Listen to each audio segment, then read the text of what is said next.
When the Son of Man cometh, shall he find faith on the earth? Lord, I believe, help thou mine unbelief. May our testimonies be as deep and as strong as that of Jacob, who, when confronted by one who sought to destroy his faith, declared, "I could not be shaken."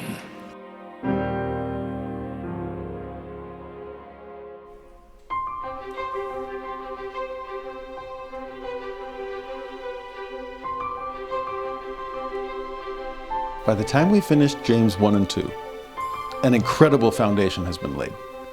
We have been taught powerful principles about pragmatic Christianity, the practice of coming unto Christ, asking for wisdom when we lack it, right?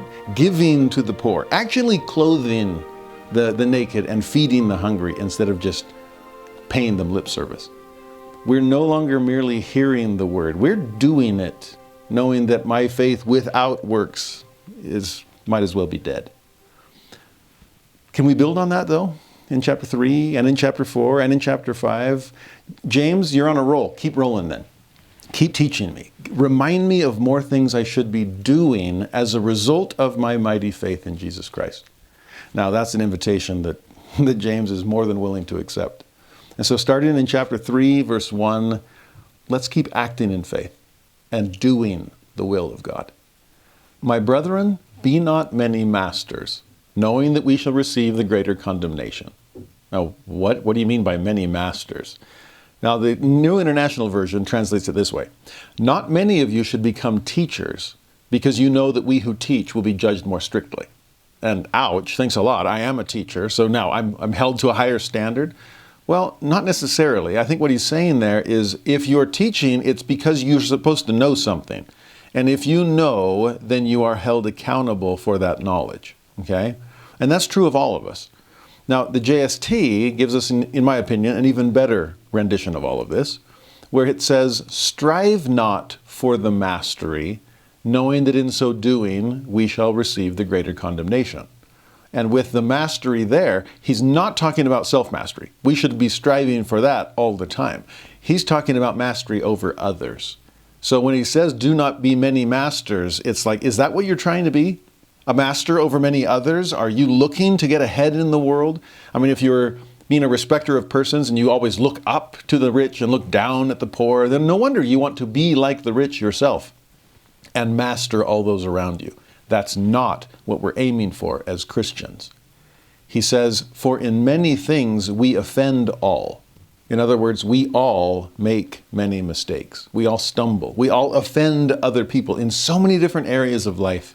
It's hard to live in community. Even we Christians here under the same roof in the same house church, we rub off each other's rough edges. We offend each other. And that's something we need to work on. Again, if the rubber's hitting the road, if we're trying to find a pragmatic Christianity, then we've got to overcome that tendency to offend each other. The way he puts it in verse 2, if any man offend not in word, the same is a perfect man, and able also to bridle the whole body.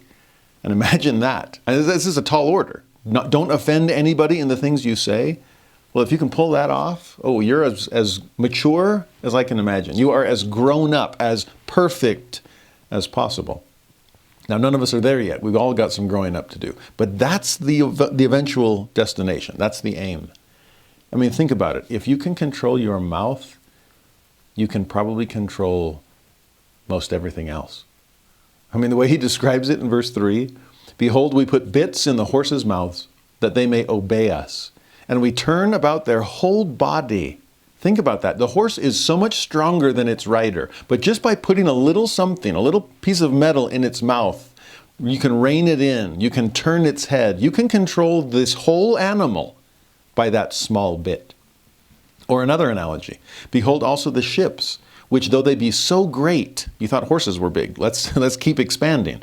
These ships that are so great and are driven of fierce winds, yet are they turned about with a very small helm, whithersoever the governor listeth. And that's the point. Who's the governor? Where does the governor want us to go? Are we acting or being acted upon? Are we being blown about by every wind of doctrine? Are we responding to the natural man, or are we subjecting it to the will of the Spirit and the will of God? Are you on the horse? I actually remember when I was in Israel doing a study abroad in college, and we went to the Sinai Peninsula to hike Mount Sinai. But we had an extra day where we were just kind of hanging out on the beach by the Red Sea. It never parted for us, but we dreamed. And we kind of had the day to do whatever we wanted. Well, me and a few friends, we walked up to a neighboring Egyptian village. And we found this father and son that had horses for rent. And I love horseback riding, but it's always been in like those mountain trails where you're just ba-dum, ba-dum, ba-dum, ba-dum. And I was so grateful when my horse had to stop to relieve itself, because then it could at least trot to catch up to the rest of the group. I'd never galloped, and I'd always dreamed to, and this seemed my chance. So we rented these horses. They were the most malnourished steeds I'd ever seen. I was like, I'm not sure if it's going to support my body weight. Maybe I should let it ride me instead of the other way around. But I saddled up and climbed on board and galloped down the shore of the Red Sea in the Sinai Peninsula. I was like Lawrence of Arabia. It was amazing, so thrilling. Until we started getting closer to the beach where all of my classmates and friends were hanging out. And I'm like, okay, time to rein it in. And I pulled the horse's reins back, and it lifted its head back and kept running full throttle straight forward without even being able to know where it was running. I'm like, what the? I turned it to the side, and it turned its head and kept running forward. I reined it on the other side, and it turned its head and kept running forward. I'm like, something's off with the alignment here. The steering doesn't work. There's no brake. This horse is out of control. Now, thankfully, it stopped before we trampled anyone to death. There were some death-defying experiences on my part where he almost clotheslined me by a volleyball net and by a beach umbrella. But thankfully, I survived. The horse finally stopped. The little Arab boy said, "You want to keep going?" I'm like, no, I'm good. Thank you. Shukran. And I got off and was lucky to live to tell the tale. Horses are supposed to be controllable by a little bit in the mouth. I just wonder sometimes if the Lord is putting the bit in our mouth, are we the untamed stallion that's running wild? Or do we honor the will of the governor? If we switch to the boat analogy, are we being blown about? Are we being acted upon? Or do we allow the Lord to take the rudder? Do we honor him as the captain of our salvation? I love what James is giving us here. There really does seem to be a beautiful analogy of just how a little thing can make such a huge difference. By small and simple things, great things are brought to pass. So control the horse, control the ship with the bit, with the rudder. Is the Lord at your helm? And are you doing those small and simple things that will allow you to control everything about your Christian character and your Christian behavior? In verse 5, he goes on, speaking of little things. Even so, the tongue, we're back to that element. He mentioned it back at the beginning of this book. He's talking about it here in terms of a small thing. The tongue is a little member and boasteth great things. Behold, how great a matter a little fire kindleth. And the tongue is a fire, a world of iniquity. So is the tongue among our members, that it defileth the whole body, and setteth on fire the course of nature, and it is set on fire of hell. I don't know what's going on in the Jerusalem church, but something has ruffled James's feathers. There's something going on among the people that he knows, that there is so much friction among fellow saints, and friction causes heat, and heat ignites the fire. Something with their language, the way they talked to one another, things they said about each other behind one another's back. I don't know, but whatever is going on there in the Jerusalem church, this is something that he wants to alert the whole Christian world about, and you've got to learn to control your tongue. if any of us are feeling a twinge of guilt right now, and I am one, have there been things I've said that I regret? Things that I thought better afterwards, like I shouldn't have said that, or at least I shouldn't have said it that way. Was there a kinder, gentler, more Christ-like approach to my communication? The way James says it in verse 7, for every kind of beasts, and of birds, and of serpents, and of things in the sea is tamed, and hath been tamed of mankind. In fact, go back to the Genesis account. Adam and Eve were given dominion over all those things. They were supposed to tame the rest of the animal kingdom. But, James says, the tongue, oh, forget about it. The tongue can no man tame. It is an unruly evil, full of deadly poison. Therewith bless we God, even the Father, and therewith curse we men, which are made after the similitude of God. Out of the same mouth proceedeth blessing and cursing. My brethren, these things ought not so to be. After all, no man can serve two masters. That comes from the Sermon on the Mount also. But with our tongues, with our mouths, with our words, which one are we serving? That's the irony. I guess in some ways we are serving both. But that's not how it's supposed to be. Choose your master, pick your governor, and hand them the reins or the helm.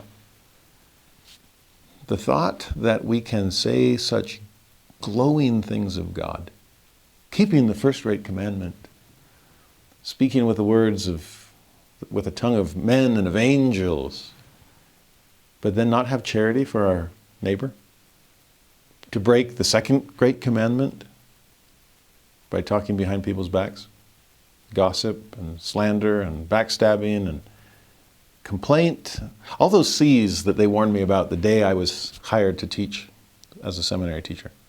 Don't complain, don't criticize, don't compare, and don't compete. That's been good advice. And for us to guard our tongues, even though they seem so untamable. It's poison. It's fire. Sometimes we say, oh, sticks and stones may break my bones, but words can never hurt me. Really? Go ask a therapist about that. As they're working with people to overcome major damage done, forest fires within the psyche, poison poured into the mind, and that people are still being held hostage by words that were said unkindly from decades ago. As fellow saints, fellow Christians, we've got to be better in the words that we use for each other. James says in verse 11, doth a fountain send forth at the same place sweet water and bitter? Can the fig tree, my brethren, bear olive berries? Either a vine, figs? So can no fountain both yield salt water and fresh. Think about what he's trying to describe here. Jesus, his older half-brother, had already taught in the Sermon on the Mount that by their fruits ye shall know them. That you can't gather figs of thorns or grapes of thistles. It doesn't work that way. And yet somehow you people on the same branch of your tree have the tree of life you want to give to God, but then some poisonous fruit to give your neighbor? In the same fountain, can I switch from sweet water to bitter? That's not how it works. So choose. How will you guide and guard your tongue? What kind of language will you use? Who is a wise man, James asks, and endued with knowledge, or endowed with knowledge among you? Let him show out of a good conversation, or good conduct, since conversation describes all of your actions, let him show out of a good conversation his works with meekness of wisdom. For if ye have bitter envying and strife in your hearts, glory not, and lie not against the truth. Interesting things to consider for each of us. Are we wise enough to do good things with our knowledge? Are we meek enough to share our wisdom through good behavior? How are we treating each other? That speaks volumes about our Christian character. In verse 15, this wisdom descendeth not from heaven, but is earthly, sensual, devilish. In fact, it makes me wonder, should we have called it wisdom at all? I've been talking about wisdom since chapter 1, if any of you lack wisdom. But this kind of worldly wisdom that ranks different people and puts you above or below one another. This so-called wisdom that is a respecter of persons, oh, that's earthly, that's sensual, that's devilish. For where envying and strife is, there is confusion and every evil work. No wonder President Nelson said that peacemakers are so desperately needed. We've got to overcome that envying and strife. We've got to put away the confusion and evil works. And once we do, what's left? If we've overcome the so-called wisdom of the devilish world, then what kind of wisdom can descend from above? How's this? The wisdom that is from above is first pure, then peaceable. And actually, if you take those two together, there's another set of contraries to prove. Remember how Paul said you got to speak the truth in love? Well, if you're speaking the truth, oh, then your word is pure.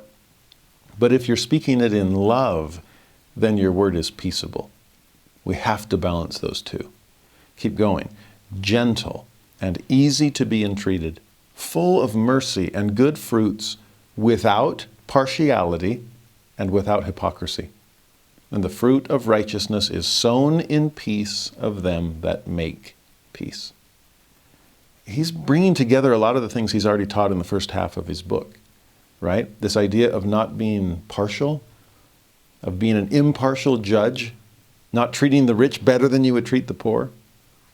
Or here, I love this idea of sowing things in peace, planting peace, knowing that by those fruits we shall know all things. That's what peacemakers do. Go back to the Sermon on the Mount yet again. And what did Jesus say? Blessed are the peacemakers, for they shall be called the children of God. They're part of the family business, and the family business is to plant peace and let it grow. Now with that, shift to chapter 4. And there's not even a shift here. He's just continuing onward. More discussions of Christ-like behavior. Like I've said from the start this week, the rubber's hitting the road in the book of James. A practical wisdom, a Christ-like life. So verse 1, from whence come wars and fightings among you? Since that's what we were talking about at the end of chapter 3. It was your tongue that was creating these forest fires of harm. But where does that come from? We are seeing wars and fightings in Ukraine right now. We're seeing brutal wars and fightings in Israel and Gaza. Where does that come from? James's answer is fascinating. Come they not hence, even of your lusts that war in your members? And members here, remember, Paul does this several times, that members can be body parts. So it's you and this body part against that body part. But all of that also is symbolic of members of the body of Christ, as in church members. So are we fighting between each other? Well, that, of course, war and fighting is going to result from that. But also, are we fighting within ourselves? Is this natural man, spiritual man at war with each other? And when I lose that war, then a new war begins on the outside. These are internal things leading to bigger, messier, more problematic external things. The way James says it, ye lust and have not. So what do? Ye kill. I mean, after all, I want it and I don't have it, and you do. This is the Gadiant and robbers. These are secret combinations. This is murder and get gain. And that's the problem James is decrying here. Here's another one. Ye desire to have and cannot obtain. So what do? Ye fight and war. You see how the small things erupt into the big things?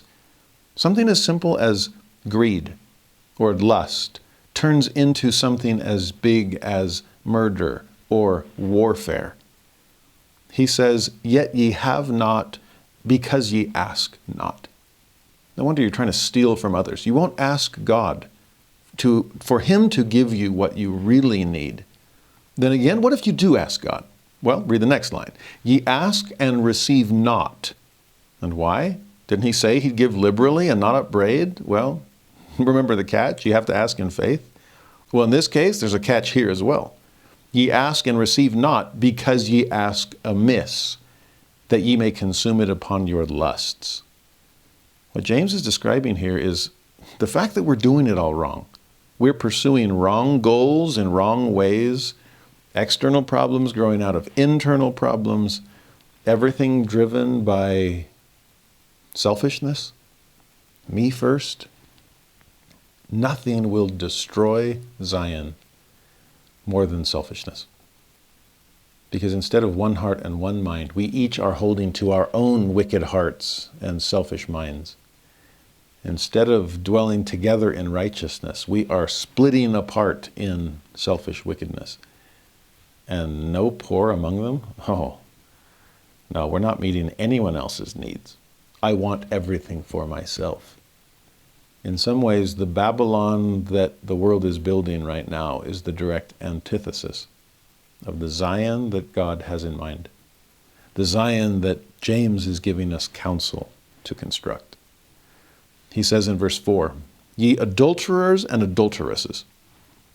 And what's interesting there is the Greek word isn't repeated. He doesn't say adulterers and adulteresses. He just uses one word to describe the whole group. And ironically, when usually you'll use the masculine plural to describe men and women, here he uses the feminine plural. So literally he's writing, "You adulteresses." That's it. Now he's not singling out the sisters. He's drawing upon Old Testament symbolism. And you remember how often in the Old Testament we saw Israel depicted as Jehovah's wife, but an unfaithful one. This is like Gomer, Hosea's unfaithful wife. And so here's James, Jacob, if we want to go with his Hebrew name, speaking out to those adulteresses, namely the house of Israel that has been covenantly unfaithful to Jesus Christ. Okay, so you adulteresses. Do I have your attention? Here's the message. Know ye not that the friendship of the world is enmity with God? Think about it. You're going to have to choose one master or the other. If you're a friend of the world, it's like, who's your mother? If you're picking the world as your mother, she's married to the adversary. So she's not married to Christ. If you want to be with Christ, you have to choose his spouse, and he married the church. So who are you friendly with? And that'll determine who is your enemy. Okay? Friendship of the world is enmity with God. Whosoever therefore will be a friend of the world is the enemy of God. After all, do you think that the scripture saith in vain, the spirit that dwelleth in us lusteth to envy? Now that's a really confusing passage, and scholars are all over the map in trying to make sense of it. After all, he said, do you think that the scripture saith in vain? But nobody can figure out exactly what scripture he's quoting. It might be one that's been lost from manuscript history. It might be a combination or compilation of a bunch of different scriptural ideas. That's very likely. But we can't point to a single chapter and verse that says, the spirit that dwelleth in us lusteth to envy. As a result, we don't know the context of that phrase, and so people who translate it are still kind of grasping at straws, like, what exactly does he mean? Some people suggest that it's this idea of the spirit within us, it lusteth to the envy, it's pulling us in wrong directions. It's the natural man, okay? That's the issue. And what, are you going to deny that? Do you think that the scripture says that in vain? Oh no, it gave us the gospel truth. We are made of selfish stuff. So we're going to have to bridle those passions so we can be filled with love. We're going to have to rein in the horse, or we're going to end up trampling each other. We've got to recognize what we're up against. We've seen the enemy, and it is us. I have to overcome the natural man. I have to bridle my tongue. I have to look at my brothers and sisters as brothers and sisters and treat them in kind and Christ-like ways. Oh yeah, there's scripture all over the place that tells us that. James then says, and I love the next line because in some ways, after the confusion of that passage, can I at least make something crystal clear? He says, but he, God, giveth more grace. More than we had when we were fighting against him, or fighting against each other. No, he continues to work with us and work on us and work through us. He continues to polish those rough edges. He continues to give us more and more grace so that we can be gracious to each other. Wherefore he saith, and this time we do have a chapter and verse. He's quoting from the book of Proverbs, which is appropriate since he's basically writing his own book of Proverbs. Here he quotes Proverbs 3:34. God resisteth the proud, but giveth grace unto the humble. That's really what it boils down to. Are we going to choose humility or pride? If we choose humility, then God promises us his grace. He knows what we'll do with it. And if we choose pride, then God will resist us, which makes sense since our pride is resisting him. There really are two halves of the pride cycle. A half that belongs to God and a half that belongs to the devil.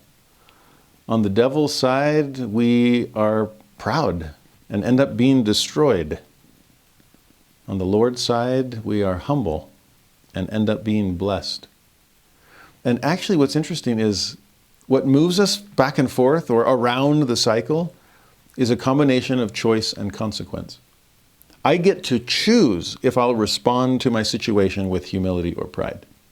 And a consequence naturally grows out of that choice. If I choose humility, then the consequence is prosperity. But if I choose pride, then the consequence is destruction. Yeah, and it goes around and around based on a choice with its consequence, and then the opposite choice and its consequence, and then the opposite choice and is, and on and on and on. When will we finally decide to stay on the Lord's side of the pride cycle? We really can beat the system. We can beat the cycle if instead of choosing pride when life gets good, we continue to choose humility. That is one of the practical pieces of advice James is giving to us all. He has a lot more where that came from. Look at verse 7. Submit yourselves, therefore, to God. That's the humility he's been talking about. Resist the devil, and he will flee from you. And again, practical wisdom, I love that one. That would fit in well in the book of Proverbs. Resist the devil, and he'll flee. Think about it this way. Temptation, as we all sadly know, is incredibly repetitive. And Satan just keeps coming after us over and over and over, often with the same old sin. I mean, of course, why not? The bait works, and we keep getting hungry. Put those two together, and voila. You've got temptation, which conceives and brings forth sin, and then let the sin grow up, and you've just turned into the grim reaper. You've brought forth death, right? All that he said earlier. But what's interesting here is despite temptation's repetitive nature, it doesn't seem to be very persistent. That is, I mean, Satan keeps after you. Try it. If at first you don't succeed, try again, right? But in terms of its longevity, in terms of its staying power, temptation isn't very sustained. Think about that. And again, it's based on what James just told us. If we resist the devil, he comes at us with a temptation, and we say no. We switch our hunger and satisfy it in more meaningful ways. Or we just have discipline. We've learned to control the helm of the ship or the bit and bridle of the horse. And even though bait's right here, I am going to resist it. Now, if I resist the devil, what does James say the devil will do? He will flee from me. Really? Now, that's not to say it's a permanent flight. Even in Christ's experience in Matthew 4, the Mount of Temptation, Jesus resisted and the devil fled. But then the devil came back to try again. It's that, like I said, it's repetitive. He keeps on. He doesn't give up easy. But then again, he doesn't last long either. Now, you understand the difference I'm trying to make? In other words, the devil specializes in sprints, not in marathons. Because the marathon requires endurance, and you just continue with it and persist and keep trying. And those are attributes the devil's never quite developed. He wants the quick fix, the easy victory. In World War II, what the German army specialized in was what they called blitzkrieg, which means lightning war. And the plan was to, as quickly as possible, invade Poland and then defeat them before they can even rally the troops and fight back. And then it's done. And then we'll go blitzkrieg something else and take that. And it's just really quick dominoes falling or really fast victories. Whereas a sustained, long-term slog, where we just have to maintain troop morale and convince people it's worth a continuing fight, that they couldn't handle. And the interesting thing here on the devil's part is if he can't get a quick victory, he retreats in order to regroup and plan again, and try at some later point. But you beat him. And you can rest a little easier for a while. I would hope that the next time that hunger and bait meet, the next time we feel this temptation begin to work within us, that we remember that it's not an eternal fight I have to wage right now. That thought can be so daunting that I'm going to be resisting this. I'm going to have to resist this temptation for the rest of my life. If I give in, won't it just go away for a little while? Well, sadly, that's kind of true too. Satan got his quick victory, and then he'll rest a while, and then come back to get another quick victory later on. But to flip it around and go, how about a quick defeat? If I can just resist for a little while, the wave is coming, but the wave will crash. The hunger, the stomach has growled, but it will settle back down. Think about Fast Sunday. Isn't that how it works? You're not fixated on your famished stomach all day long. It comes and goes. And the stomach growls and you're like, oh, I wish I could have that. No, forget it. I'm going to resist. And then you go elsewhere and do something different and you forget about it for a while. You understand? The hope that I think James is trying to give us all is that if we'll just resist temptation for a little while, when it first appears, it will go away. And in fact, if we'll do that often enough, eventually will the devil change his tactics or perhaps just change a temptation because he's tired of being defeated time and time again. I love that verse.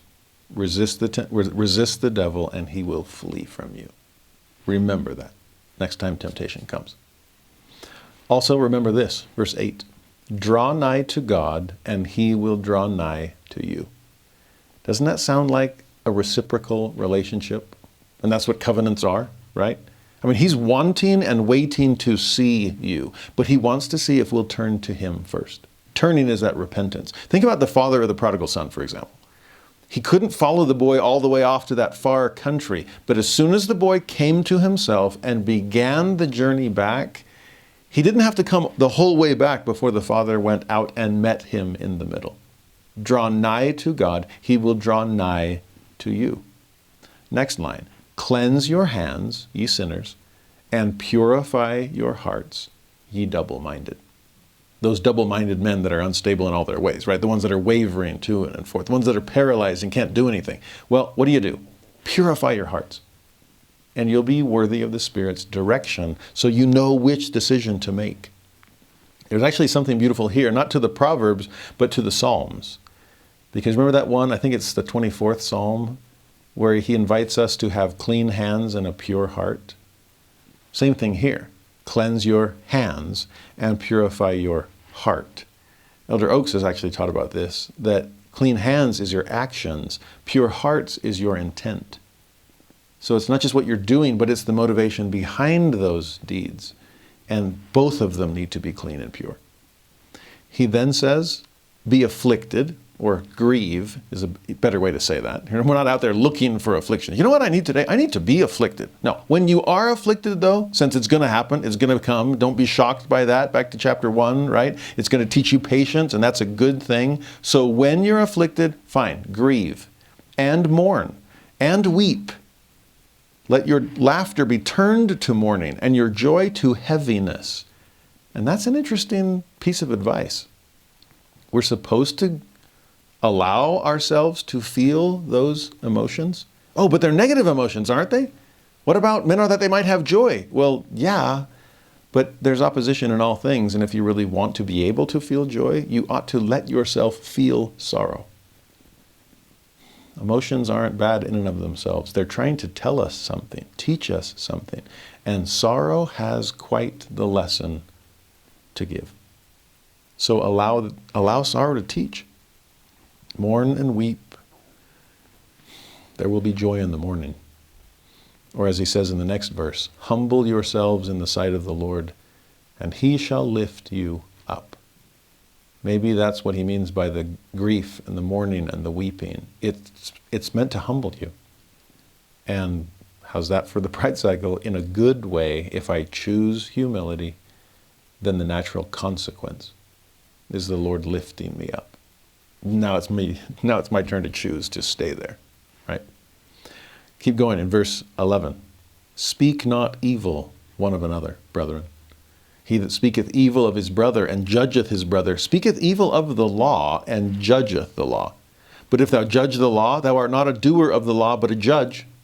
There is one lawgiver who is able to save and to destroy. So who art thou that judgest another? Now, both of those verses, 11 and 12, when he's talking about that, interesting, especially if he's writing to a Jewish Christian audience that are still holding somewhat to the old law of Moses. Now, if I'm still critiquing all my neighbors, and I'm watching them and making them an offender for a word, or seeing if they're going to fall to any possible temptation, then it's like, gotcha, I watched, you sinned against the law. And one of the things James is doing here is, can you stop that? Can you stop speaking evil of each other? Because if you speak evil, guess what? You're breaking a law too, which says to love your neighbor as yourself. Yeah. So while you're being so careful to watch everyone else break laws, in the very act, you're breaking one yourself. So back to your old legalism. Yeah, you might want to keep that part of the law yourself before jumping. I mean, this is Jesus and the woman taken in adultery. And fine, if you're without sin, go ahead and cast the first stone. And here's James leaving them with a similar feeling like, ooh, yikes. Yeah, I'm in no place to do that. Or like he says at the end there is already a lawgiver and already a judge, and it ain't you, okay? All this time that you're spending judging other people for breaking the law is time you could actually be doing better things to live the higher law yourself. So let's just do that. In verse 13, go to now, ye that say, today or tomorrow we will go into such a city and continue there a year and buy and sell and get gain. That's their plan. That's what they're saying. And James is speaking to those, investors, the ones that are planning to go find some new real estate venture and let's buy some stuff, let's sell some stuff, whatever we do, let's get ahead, shall we? I mean, we all look up to the rich, don't we? I want to be that one with the gold and with the ring and with the robe that everybody looks up to when I step into church. So I got to get ahead. Well, careful. Next sentence. Whereas ye know not what shall be on the morrow. For what is your life? It is even a vapor. It's like you go up in smoke that appeareth for a little time and then vanisheth away. This is like what he said in the beginning of his book about flowers falling and grass drying up in the sun, things fading away, how fleeting earthly wealth is. And so you investors, this actually is as close to his older half-brother's parable of the rich fool as anything I've seen. Because this sounds like the rich fool. There's actually a whole group of foolish rich men, or would-be rich men, as they're planning these investments, not knowing you're probably not even going to be around by the time your investments mature. Strike it rich. Maybe that's why it's always a get-rich-quick scheme, because I want to be here for it. Whereas James's caution, you don't even know if you're going to be here tomorrow. Soul, the rich fool said, what should I do with all this amazing stuff that I'm going to lay up in store for myself? I should probably tear down my barns and build greater ones. It's the American dream. Early retirement. Spend the rest of my life spending my money on myself. Oh, thou fool. Know thou not that this night thy life shall be judged. This is it.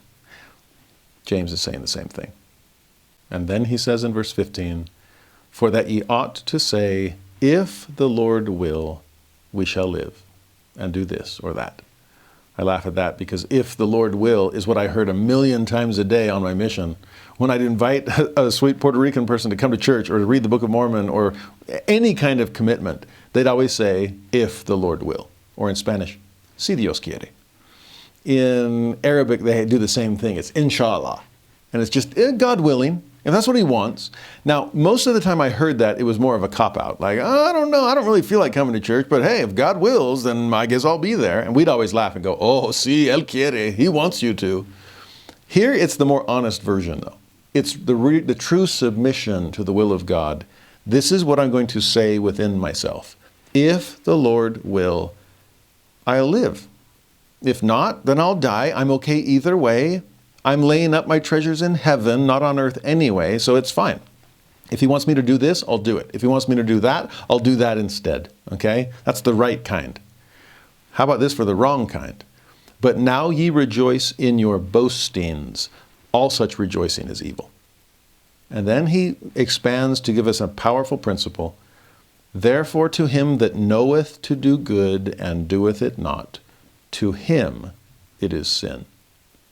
And I emphasized to him for a reason. We are all going to be judged individually. And not by each other, because we already have a lawgiver and judge in heaven. Okay? We'll honor his verdict. He's the perfect judge. But what does he know about us? He knows our past as well as our present. He knows our knowledge as well as our ignorance. He knows whatever level of accountability we've reached. And therefore, he will judge us based on that level of accountability. Powerful the way he puts it. And especially the fact that he's dealing in sins of omission here. Sins of commission, it follows the same pattern.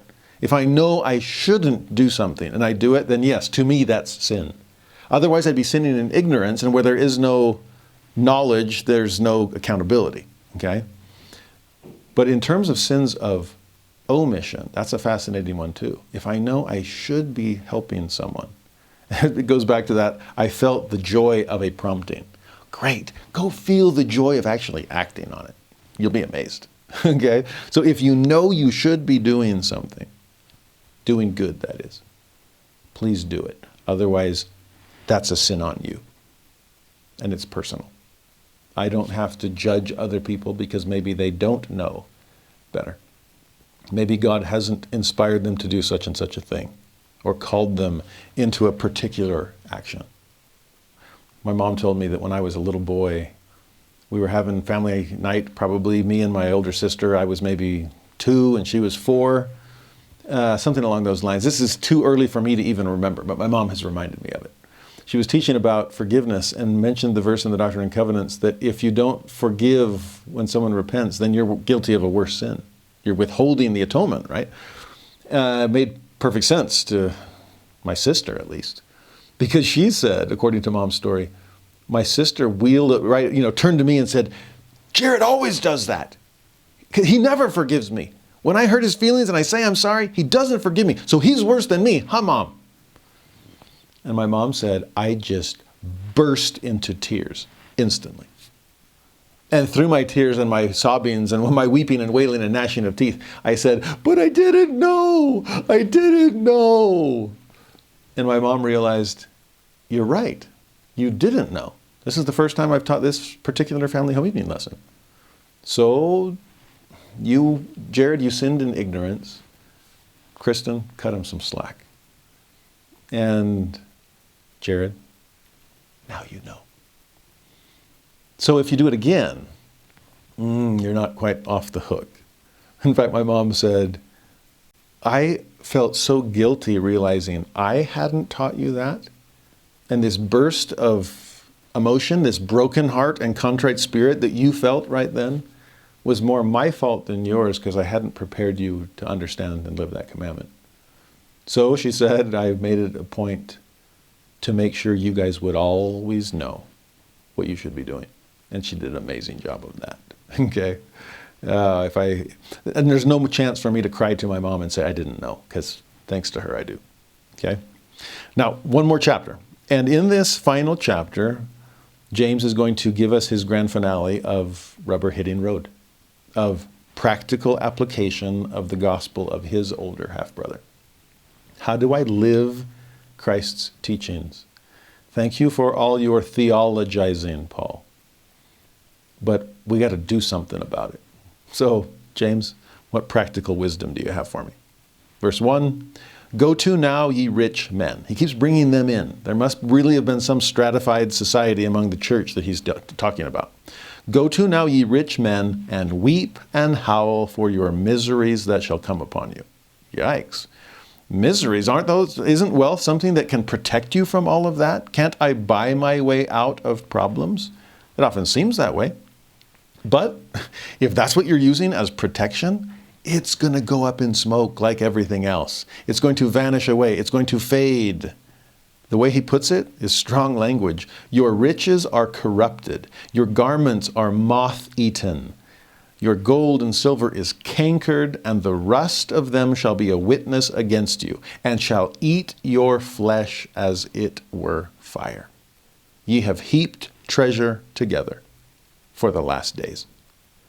Yikes. That's much stronger language than anything we saw Jesus teach in the Sermon on the Mount, though Jesus dropped similar hints about moth and rust corrupting. James is intensifying his brother's words.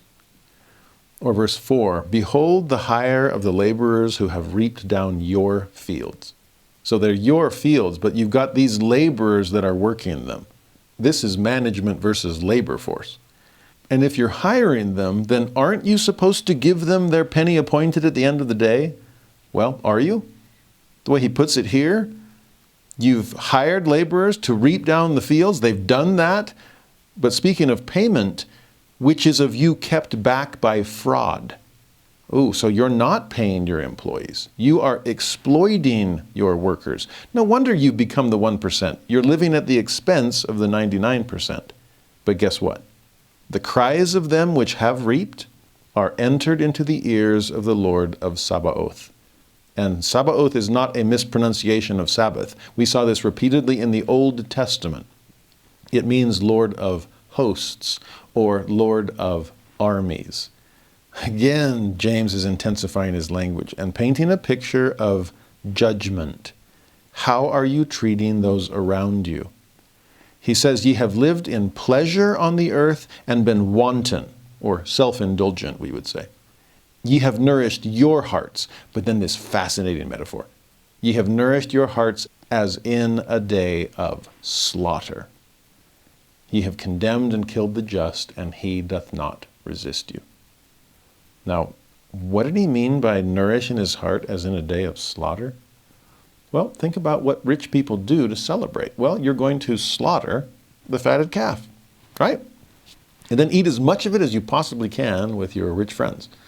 While the people who raised that calf or grew the food that fed it and fattened it, they're out living on the husks that the swine do eat because you're not paying them. I mean, economically, this is strong stuff. And he is decrying the exploitation of the poor by the rich that must have been happening in his day. It's still happening in ours. But to use this analogy of the fatted calf, what's he saying? You've nourished your hearts as in the day of slaughter. Oh, you aren't eating the fatted calf now. You are the fatted calf now. Talk about enforced empathy, like we saw so often in the Old Testament. Let's do a little role reversal, shall we?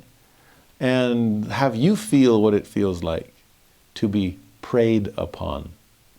I mean, after all, you have gotten rich and waxed fat. And now that you've lived so high on the hog, let's make you the hog. You are now the fatted calf, and let's use you to feed everyone else. Maybe, in fact, since we're role reversing, it's the poor that can feast on you for a change. This is the same James that earlier was talking about the fatherless and the widow. And what is pure religion and undefiled?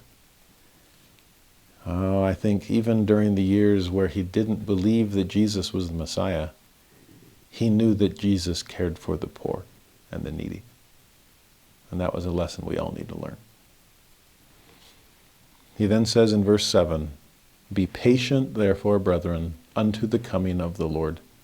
Oh, he's putting all this in a second coming context, just like Paul so frequently did. And so keep in mind not only how we're supposed to live the gospel, but when we are doing that gospel living in the shadow or the foreshadow of the coming of Jesus Christ. Now, you're going to have to be patient. We don't know when it is. Paul told us that there's got to be a falling away first, right? There's some other things that have to be done, but be patient until then. And speaking of patience, behold, the husbandman waiteth for the precious fruit of the earth, and hath long patience for it, until he receive the early and latter rain. Sometimes it's got to rain in the spring, and again rain in the fall, and some of these are slow growth crops. Please be patient. I actually wonder, is he talking about us being patient for the coming of the Lord? Or is he talking about the Lord being patient that we'll actually be prepared for it?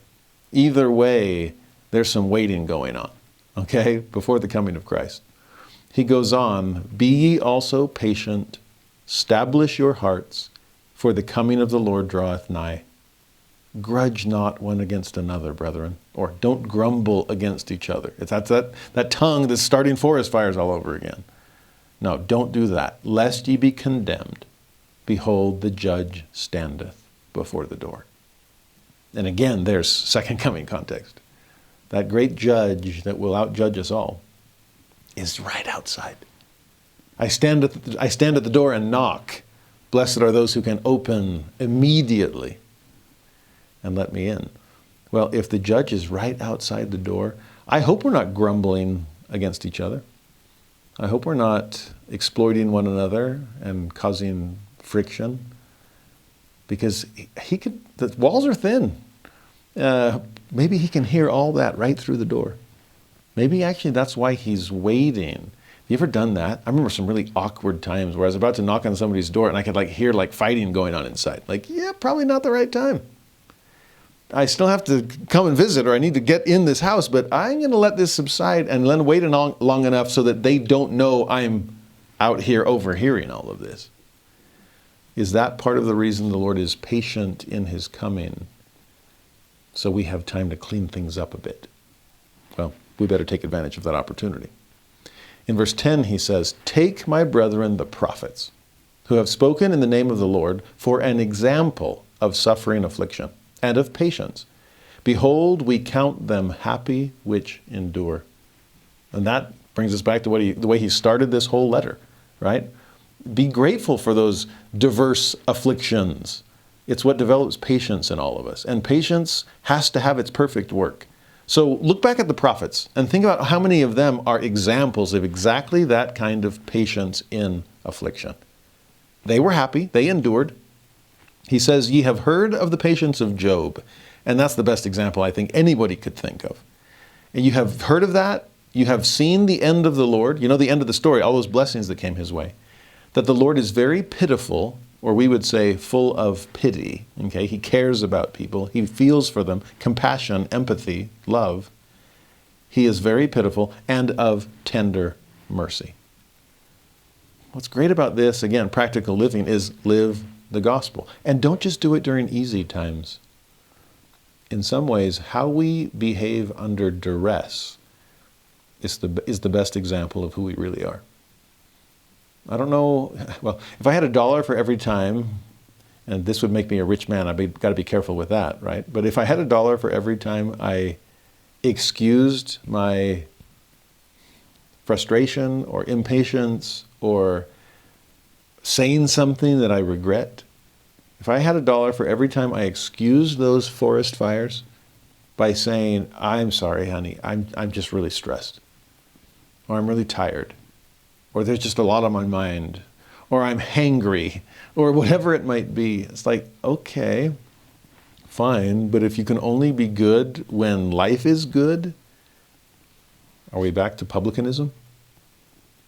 You understand what I'm trying to say here, or what James is trying to say here? No matter what's going on, affliction, persecution, distress, follow the prophets' examples, who were able to not only endure, but endure things well. In verse 12 he says, but above all things, my brethren, swear not, neither by heaven, neither by the earth, neither by any other oath, but let your yea be yea, and your nay, nay, lest ye fall into condemnation. Again, that's straight out of the Sermon on the Mount. Let your word be your bond. Honesty, integrity. You shouldn't have to swear things and sign on all these dotted lines and put it in triplicate and have it notarized. And if you said yay, then yay. If you said nay, then leave it at nay. And be the type of person that people can fully trust. Your word is your bond. Or in verse 13, is any among you afflicted? Let him pray. Is any merry? Let him sing psalms. Again, we're honoring emotions here. Before, if you were struggling, then fine, grieve and mourn. That's an important part of being able to process the difficult things you've been through. Similarly here, if you're struggling, pray for help. If you're rejoicing, then go ahead and rejoice. Sing psalms. Church should be home to all of those emotions. The scriptures are full of all of those emotions. You have psalms of praise. You have psalms of lamentation. You have stories of joy. You have stories of sorrow. All of those are part of the human experience, and God not only honors them all, but through the condescension of Christ, he embraced them all. Or this next example, is any sick among you? That's part of the normal human experience as well.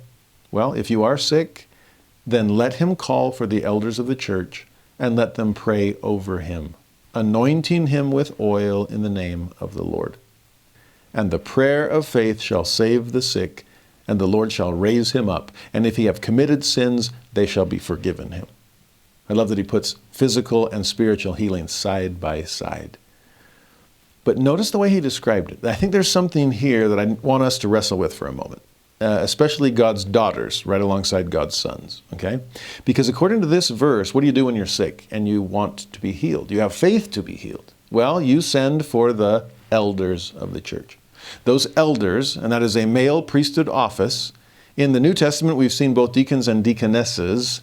We see priests and priestesses, but the elders of the church here is a male priesthood office, and they're the ones that are supposed to come and anoint the head with oil in the name of the Lord. And that's what we do in the modern church. I was in an airport security line at one point and pulled my keys out of my pocket and put it in the little dish, and I went through, and the officer, whoever it was, picked it up and was like, "What is this thing?" And he pointed to my vial of consecrated oil. And so I was like, "Well, it's consecrated oil." And he's like, "What?" It's a little container of olive oil. And he's probably thinking like, "What are you, some kind of an Italian chef? What the heck is this for?" I'm like, "Oh, are you a Bible believing person?" Because in the book of James, chapter 5, it talks about the elders of the church anointing with oil for the healing of the sick. And I'm an elder of my church. And they're like, oh yeah. Well, they eventually let me through security with my vial of oil intact. But what's interesting about this is in the earliest days of the restored church, in the Relief Society in Nauvoo, for example, there would be meetings where the women would give each other blessings of healing. Often it was in conjunction with childbirth, and women would lay hands upon other women and bless them. And healings occurred. Some men were pushing back, like, "I don't know if the sisters should be able to do this." And other men were like, "Well, the fact that they are healing each other suggests that God's okay with it, since he's honoring the administration," right? This is like Peter saying, well, God obviously has a sweet spot in his heart for Gentiles because he keeps giving them the Holy Ghost just like us. No difference between Jew and Gentile. Here, no difference between male and female. Well, why the difference now? Now, there's a history behind it, and I'm not going to go into all the details, but in our day, in the current church, the blessing of the sick is done in this way, and it's done by God's sons, those that have the Melchizedek priesthood, okay, and an office within, the elders of the church. But pause for a moment. I think I might have mentioned this earlier when we were studying 1 Corinthians 12. 1 Corinthians 12 is the great chapter on gifts of the Spirit, among which is listed the gift of healing. Now, healing as a spiritual gift is non-gender specific, because the spiritual gifts are non-gender specific. God can give them to his daughters as well as to his sons. And so for a sister to have the gift of healing, That's beautiful. Now, in some ways, which scriptural precedent are we going to call to the stand? And if we're going to base everything on 1 Corinthians 12, then both men and women can give blessings of healing. These are not priesthood ordinances, right? These are blessings with the power of God. That is priesthood, but not an office in the priesthood being required, okay? That's the 1 Corinthians 12 model. And that's the model that the church lived in Nauvoo. The James 5 model is more gender specific. At least that line about calling for the elders, male, of the church to anoint with oil and heal the sick, okay? And for whatever reason, in our current day, we are following a James 5 model instead of a 1 Corinthians 12 model. Could it ever revert back? Certainly. I'll leave that for prophets and apostles to decide, okay? But we have scriptural precedent and historical precedent for both. Be aware of that. But also be aware of this, that right after the verse that we always quote to describe priesthood blessings is a verse that also describes perhaps an additional means whereby we can exercise the gift of healing in one another's lives. And this one's non-gender specific. Go back to the text. The first verse talks of the elders coming. The very next verse, we're talking side by side here, speaks of the prayer of faith saving the sick so that the Lord can raise them up. Now, the prayer of faith, are both men and women allowed to pray? Yeah. Are both women and men allowed to have faith? Oh yeah, encouraged to. And honestly, in my own marriage, within my parents, among so many couples that I know, a mother's faith is not one whit behind a father's blessing. To you wonderful sisters out there, I hope you can hold to that second verse here. And when your children are struggling or suffering, by all means, if there is an elder of the church that can come and anoint the head with oil, do it. But whether in addition to that or in its place when that's not possible, do not think of your prayer of faith as some kind of second-class priesthood power. It isn't. Hold to that and pray in faith. You'll be amazed at the miracles that can come. In fact, the way he says it in verse 16, which I love, confess your faults one to another and pray one for another that you may be healed. And that seems to be more of the spiritual healing he ended verse 15 with. But then this magnificent promise that applies across the board. The effectual, fervent prayer of a righteous man. And here man, we could say man or woman, because effectiveness isn't gender specific. Fervency isn't gender specific. Prayer isn't gender specific. Righteousness isn't gender specific. So the effectual, fervent prayer of a righteous son or daughter of God availeth much. Oh, please, my friends, may we trust the efficacy of prayer. Can we add our faith to the stockpile? Often, when I know that people are praying for me, this verse comes to mind. And I just look at these friends or family members, male, female, anyone, and thank them that their effectual, fervent prayers will avail me much. Because I know their righteousness, I know their goodness, I know the selfless desires of their heart. I pray that I can be one of those whose fervent prayers are effectual and availing whenever somebody is in need. Think back to the story I told when we studied the daughter of Jairus. And this sense on the Lord's part of there must be only faith in this room, no doubt. And so those who are laughing me to scorn downstairs, you stay out. But mom and dad, I know you have faith. Peter, James, and John, you better have faith. Come with me and add your faith to the stockpile, because I'm about to make the impossible possible. I'm about to raise the dead. That story came to my mind with the Spirit's help when I was trying to explain to an angry old woman why she couldn't go to her granddaughter's temple ceiling as a non-member of the church. For her, all she thought was, I love my granddaughter, why can't I come? And up to that moment, I'd always thought, well, what gets you into the temple is worthiness. And so you can't come to the temple. Wait a minute, it's not because you're not worthy. You're a sweet little old lady. I'm sure you're worthy to go to the temple. Maybe it's not just about worthiness. And that's when the Spirit put that story in my head, and I realized it's about faith. That's what it is. The gathering multitudes that mourned over the death of Jairus' daughter were worthy to be there. They just didn't have faith that her death could be overcome with new life. And so as I explained that to her and said, when I go to a temple ceiling, it's not as a spectator. It is to add my faith to the stockpile, because I believe. I believe with all my heart that what is being bound on earth is being bound in heaven. And that this temple sealer has the authority to stiff-arm the grim reaper himself and say, you're not allowed to break up this couple. I refuse to say the words, till death do you part. I don't have to. And when I asked this sweet old lady, do you believe that that kind of priesthood authority has been restored to the earth through the ministry of angels to Joseph Smith the prophet? And she, no offense, I don't believe that. Wonderful. I don't blame you, but I do. And it is faith that is required within the temple. That's not where we go to party and celebrate the wedding. That's the reception. And you better be there, Grandma.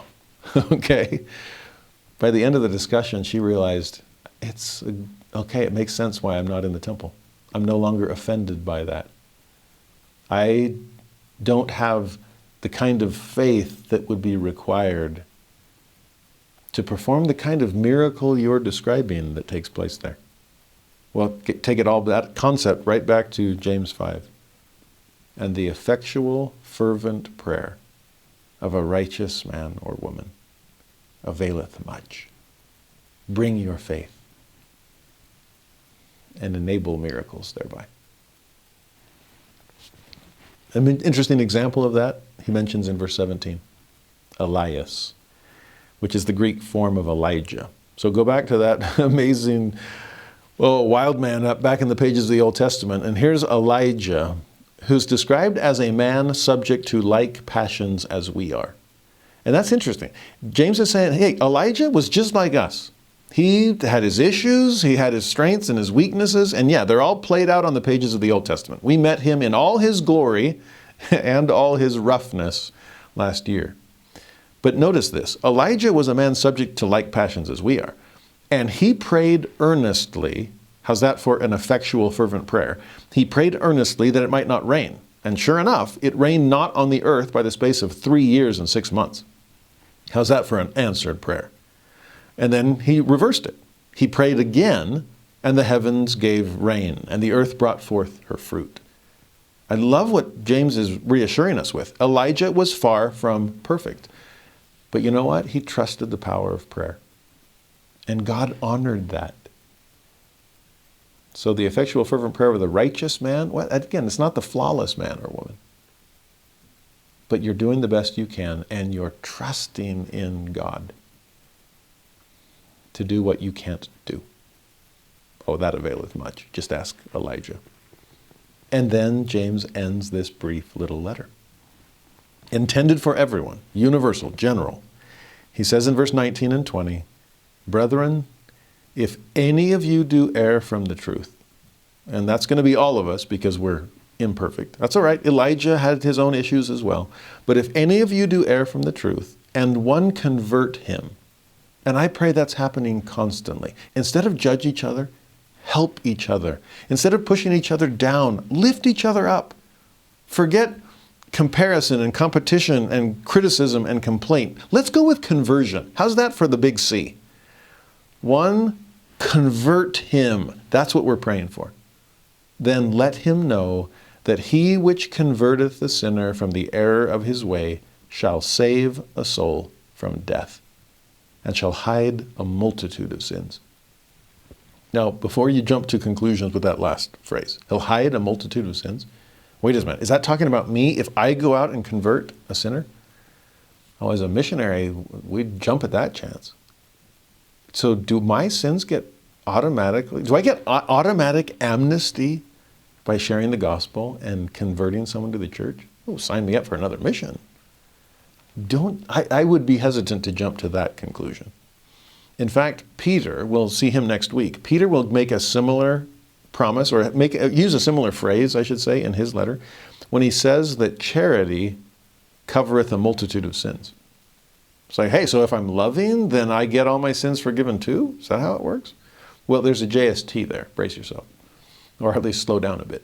And the JST of that passage, instead of charity covering a multitude of sins, it says charity preventeth a multitude of sins.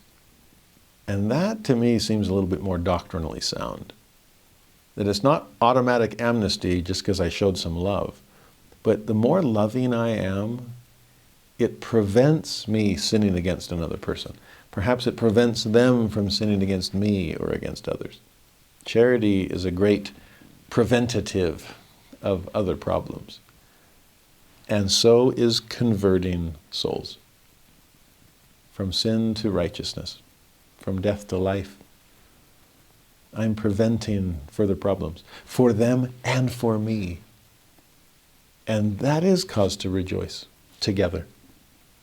I did find that as I taught the gospel as a missionary, or as a seminary teacher, or an institute teacher, or a BYU professor, or as a Sunday school teacher, or primary teacher, or best of all, parent, by striving with all my heart, might, mind, and strength to convert people who have erred, just gently show them the error of their ways. Preach repentance, but do it kindly, gently, both purely and peaceably, as we saw before. It is amazing how much sin prevention that provides for both parties. And in some ways, that's a fitting end. Because what more can we do? Here we are, whether in the Jerusalem church or some far-flung house church across the Roman Empire, having read and pondered the theology of Paul, but wrestling how to put that into practical terms, and getting this godsend of a letter from James, telling us how the rubber hits the road. I love this little book. There are so many little gems where he's teaching us how to live the gospel of Jesus Christ. I'm grateful for the wisdom he's provided. It's right there for the asking. I'm grateful for the ways he has taught me to manifest my faith through good works. I know those works won't save me, but they will show my faith in him in whom I trust. Because not only do I believe in him, but I'm trying as diligently as possible to follow his perfect example. To be hearing from Jesus' own half-brother, who somehow at some time came to a knowledge of the truth of who Jesus had always been. I pray that will happen for us. And I pray it effectually, and I pray it fervently. Praying that it will avail much in your life. I am grateful for these words. I testify they are true. And pray that we may not only know them, but do them.